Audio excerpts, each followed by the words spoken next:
Perfecto.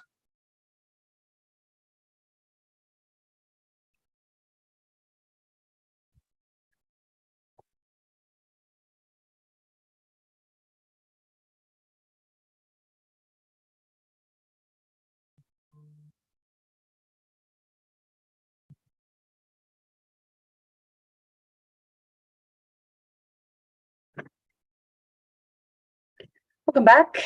I'm Ana Maria Salazar. Thank you. Thank you so much for joining us here on Living in Mexico. We've been broadcasting this show since 2005. So it's an honor to have the opportunity to share with you information, news, analysis about what's going on in Mexico, both in English and in Spanish. And one of the issues that we have been following very closely, I would say weekly. I mean, I think we've been talking about this issue almost every show, every weekend for the last 2 or 3 months, has to do with the electoral reform. And for those of you who've been listening to the show, following the show, you may be thinking, well, ya chole, no, why is it that important? And it appears that the opposition was unable to stop the process, and there clearly is going to be changes, not constitutional changes, but there are going to be important changes. And of course, there's the big question mark is how is that going to affect elections, not only in 2023, but more importantly, in 2024? Well,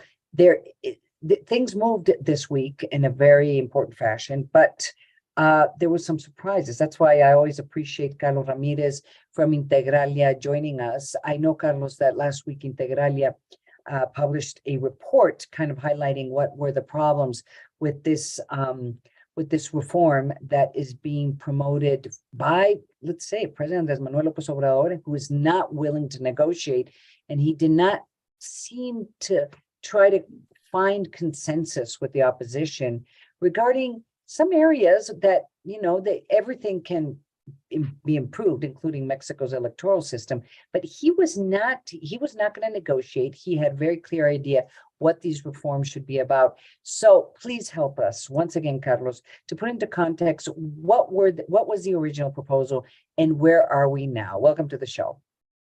Thank you, Ana Maria, and thank you for having me this again. Well, as you're probably the people that are listening remember that President Lopez Obrador originally had proposed a constitutional reform, which meant that he was basically changing entirely the way the electoral institute, the referee of the Mexican elections, operates. But he was trying to do that through the Constitution because most of the laws that basically sustain the National Electoral Institute are in the Constitution since the 2013 electoral reform. So he was unable to reach the majority, the qualified majority that was required for this change. Certainly, since 2021, President Lopez Obrador doesn't have a constitutional majority, neither in the lower or the upper house. So he was unable to do that. So what was his plan B? His plan B was basically a long list of changes on the way the National Electoral Institute operates.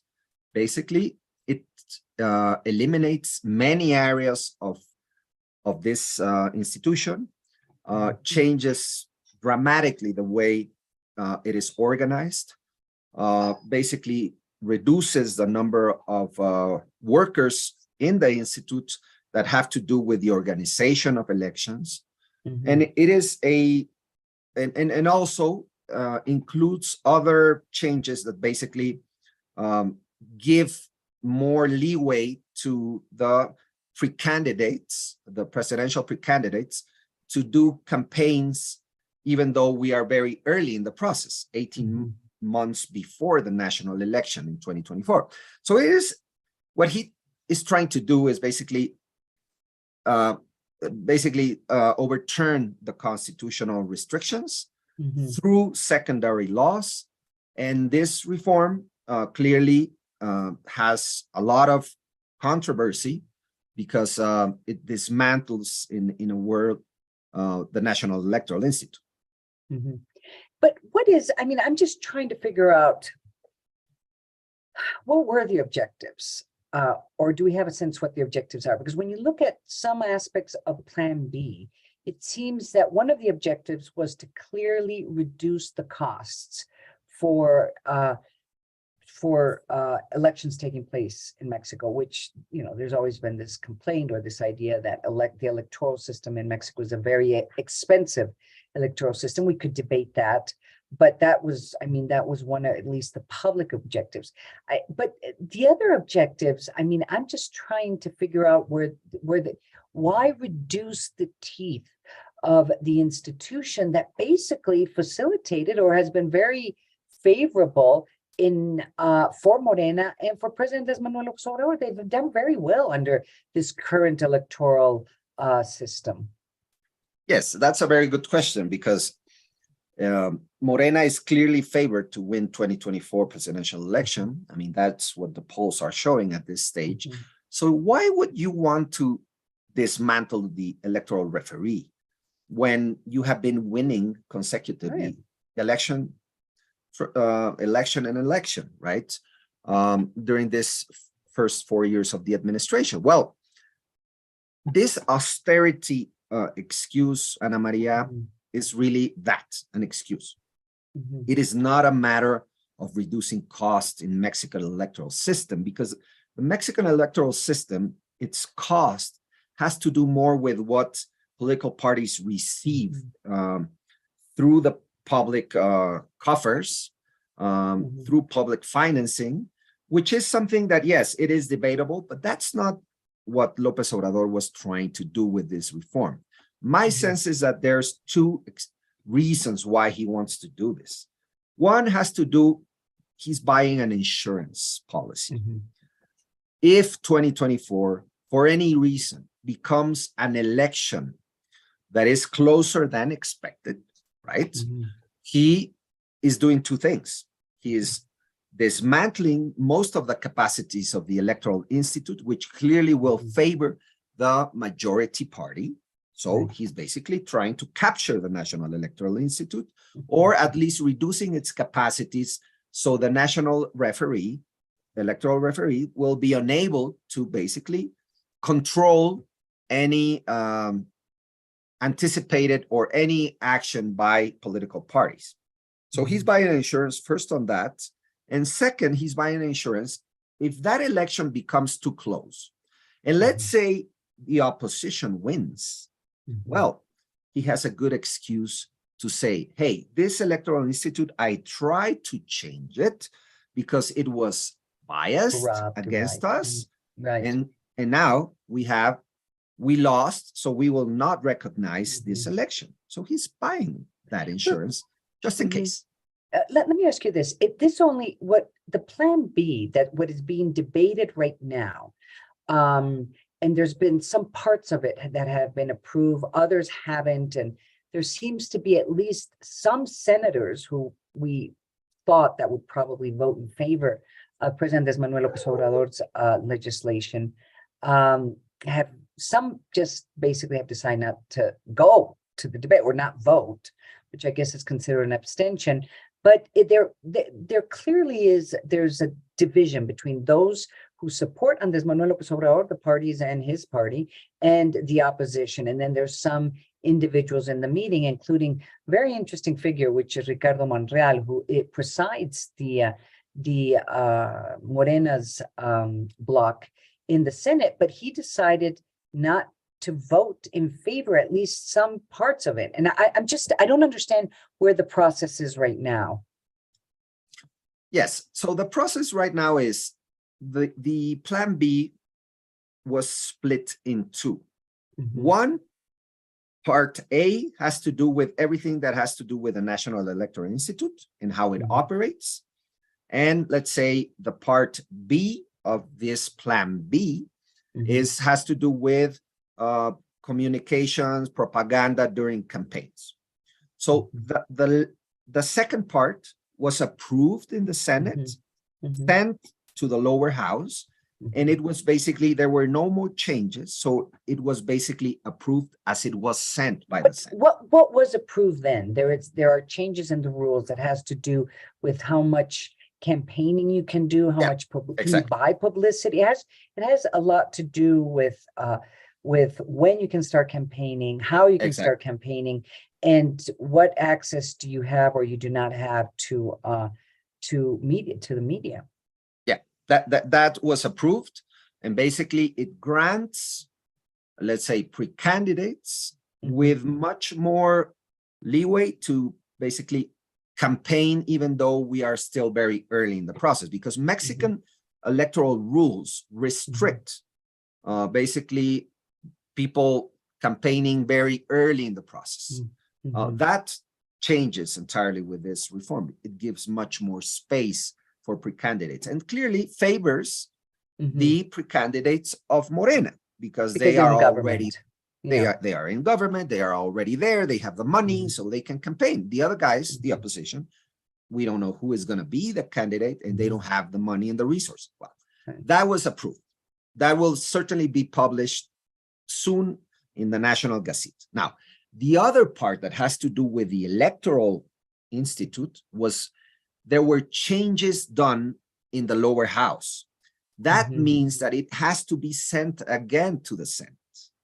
And basically the timeline of the lower house finished yesterday, December 15th. So they no longer can approve this because basically they are currently on vacation materially, and they will have to come back in February 1, which is the time that starts again the lower house to operate, and the Senate. They will have to come back in February and approve it. It will be approved, but at least for 2 months, it gives a little bit of time for the opposition to prepare a legal strategy to try to basically take down this reform through the Supreme Court. But yes, so one part was approved entirely.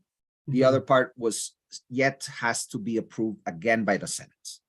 So what part of what is being debated or that has already been approved would give the opposition some possibility of finding, if not the entire law, parts of the law unconstitutional?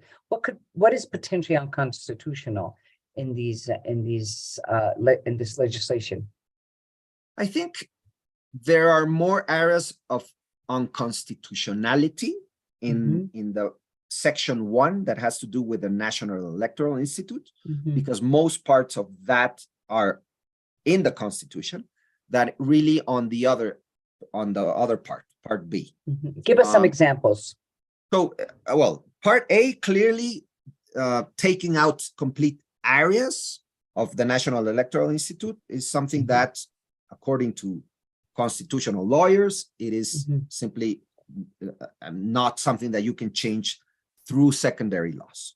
So all the dismantling that is contained in Part A, apparently it is unconstitutional. Sorry. On Part B, there's more debate because yes, there are rules established since the 2013 electoral reform in which basically candidates cannot come out very early in the process.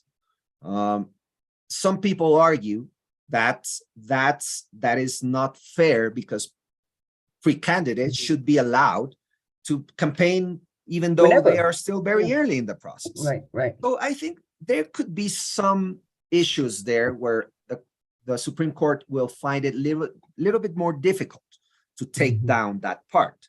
Although some constitutional lawyers, former ministers of the Supreme Court have come out and say there are many articles that are unconstitutional, not only one or two, many. But yes, remains to be seen, Ana Maria, really what happens.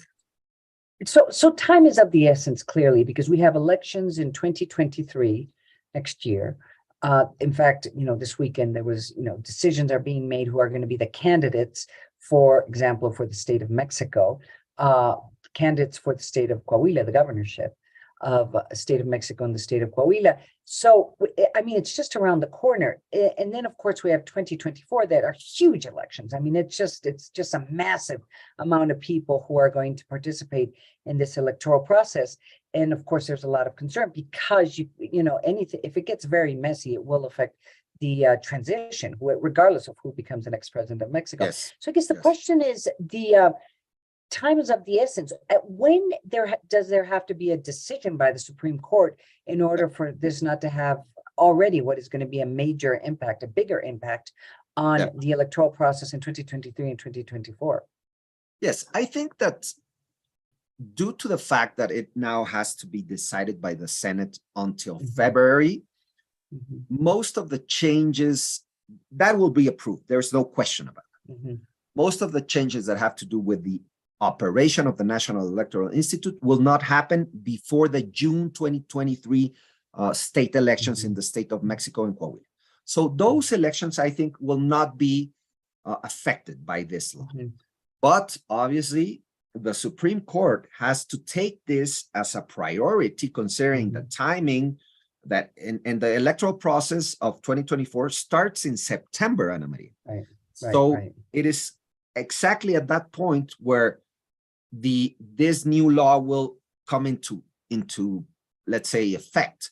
So my sense is that the Supreme Court has to take this as a priority. They should take it. Actually, legally, they have to take it, but it is very difficult to envisage that they will do this before the second half of the 2023. So probably will be late, and the effects, the negative effects of this law will in some way have an impact on the 2024 organization of the election. And there's no way of postponing the reform or the changes till after the presidential elections. I mean, the idea of this law is that the reforms have to take place almost immediately. The law states, as it was originally approved, that it will be until August of next year, where all the changes have to be already done. So now that this has been postponed until February, that date will probably change a couple more months. But the point here is that the Supreme Court clearly should take this as a priority. But what we've seen during this 4 years of the administration is that the Supreme Court takes a lot of time to take decisions. So my sense is that this, in some way or another, will have an impact. There's just one brief comment on this. There's one possibility in which the Supreme Court takes the theme of the electoral reform and decides to suspend the effects of the reform until the Supreme Court reaches an agreement or voting. That could be a possibility, although according to lawyers I've heard, this is very unclear. I mean, it is not something that has happened in the past, and it would be certainly something new in which the Supreme Court takes the topic but suspends everything until they decide. That would even be probably more disruptive in many ways, because what do? Do you start implementing parts of it? I mean, it takes years to put together an election. And if you don't know what's going to be the map that you're going to use or the roadmap, I mean, you could stay with the roadmap you have right now, with the rules you have right now. But there are going to be those who do not respect the decision of the Federal Electoral Institute or think that there was fraud in the elections. The problem is having one current roadmap and then knowing that you're going to have a new roadmap for the elections after 2024. So, I mean, it sounds like it's going to be very crazy. I'm sorry. I don't know. That's not a political term or technical term. It's going to be wild, I guess. It is going to be wild. Like. Yes, well, it is going to be wild. I always appreciate you joining us throughout the year, and especially on this issue that is very, very confusing. If anybody wants to read the report from Integralia, where would they go? Integralia.com.mx. .mx. I'm going to try to remember to tweet the link and put it on our YouTube channel So people who are interested in the comments and some of the reasoning behind positions taken by Integralia, very, very interesting consulting group, may be able to access this document. Thanks so much, Carlos Ramirez. Thanks so much for joining us here on Thank you, Ana Living in Maria, for having Mexico. us. Thank you. We're going to go to a commercial break, but we've got much more ahead. So please stick around. I'm Ana Maria Salazar, and now